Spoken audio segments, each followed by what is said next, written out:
The sister only touched her brother's forehead, and her entire body suddenly burst into flames. No matter how hard she struggled, the fire refused to go out. At the same time, the brother's body began to change in a strange way. He could turn invisible but could not ignite flames. He could only watch as his sister was lifted into the air, pushed higher and higher by the raging fire.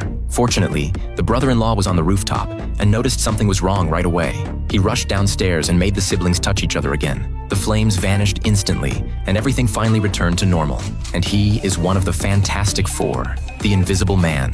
With his special ability to control his mind, even when facing a massive chain reaction crash involving hundreds of cars, he can suppress the flames all by himself and finally cut off the air to extinguish the fire completely.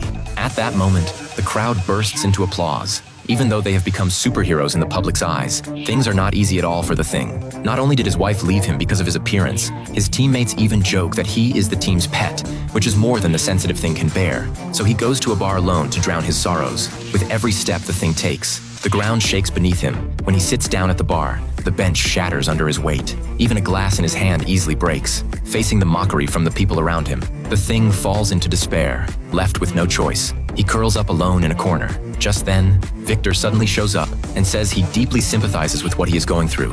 Even though the leader once swore he would turn him back to normal, it is clear his mind is now completely focused on his girlfriend, and he has long forgotten the promise he made to you.